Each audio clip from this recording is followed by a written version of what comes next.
Haleluya. Apapun yang terjadi, Yesus Kristus tetap Tuhan di atas segala Tuhan dan Raja di atas segala Raja.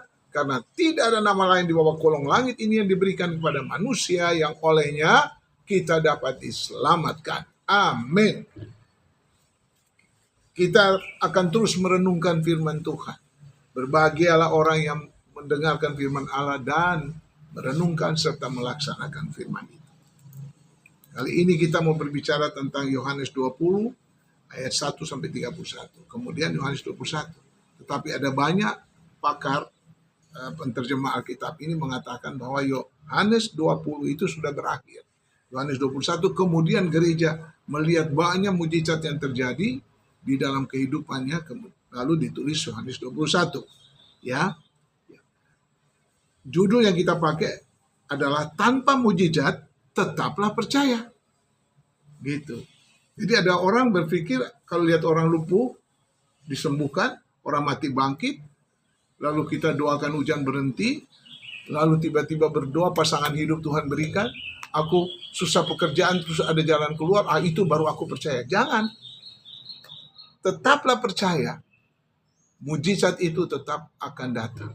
Mujizat terbesar adalah Yohanes 3 ayat 16. Karena begitu besar kasih Allah akan dunia ini sehingga diberikan anak yang tunggal supaya barang siapa yang percaya kepadanya tidak binasa, melainkan beroleh hidup yang kekal. Gitu dia. Itu mujizat terbesar. Bahkan Yesus katakan untuk percaya dalam Yohanes 20 ayat 29 kata Yesus kepadanya, kepada Thomas, karena engkau telah melihat aku maka engkau percaya, berbahagialah mereka yang tidak melihat. Wah, kita yang hidup di zaman sekarang ini atau nanti lintas generasi, kita nggak melihat peristiwa seperti murid-murid ini, luar biasa. Tapi kita percaya. Dan percaya itu Yesus buktikan bahwa aku ada.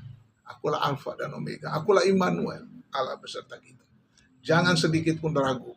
Yesus tetap Tuhan yang tidak berubah. Haleluya. Yang pertama, terus percaya seandainya permohonan kita dalam doa belum terjawab. Yang kedua, sebelum Yesus mengatakan pernyataan ini, Thomas telah menyatakan suatu pernyataan atau statement iman yang kokoh sebagai dasar atau landasan iman bagi semua orang percaya. Yesus yang bangkit adalah Tuhan dan Allah. Yohanes 20 ayat 28. Yang ketiga, ketika Yesus menampakkan diri kepada Thomas, dia masih belum percaya. Tetapi 8 hari kemudian, Yesus kembali ke rumah yang sama, hanya untuk Thomas yang bersama-sama dengan murid-murid yang lain, dan berkata, damai sejahtera bagi kamu. Ayat yang ke-26, ucapan damai sejahtera bagi kamu. Itu membuat semua tenang. Thomas tidak usah ragu lagi. Dan yang keempat, ketika ketika pengakuan Thomas itu dilakukan, Yesus adalah Tuhan dan Allah sebagai landasan iman yang kokoh bagi setiap orang percaya. Itu yang mau atau yang sudah percaya atau yang belum mau percaya, mari tetap percaya bahwa Yesus itulah Tuhan dan Allah. Itulah pengakuan Thomas untuk pengakuan kita semua. Ya, sekarang ini maupun yang akan percaya kemudian. Dan yang kelima, setelah menjadi rasul, Thomas malah melayani Tuhan di berbagai negara. Dan kalau kita lihat itu selanjutnya akan kita pelajari bagaimana rasul yang tadinya melankolis ini kemudian bisa pergi ke Iran dan Irak, bisa pergi ke India Selatan, membawa kabar baik itu. Ini pelajaran bagi kita semua.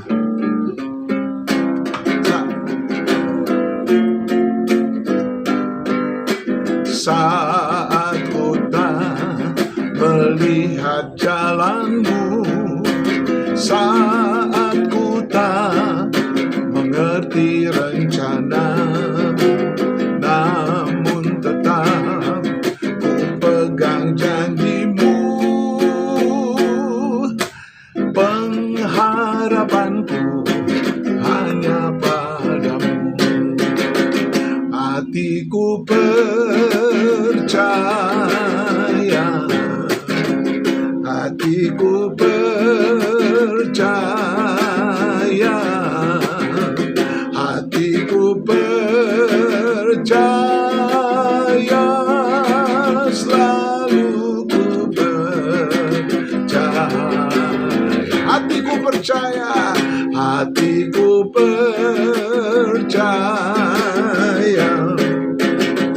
hatiku percaya, hatiku percaya.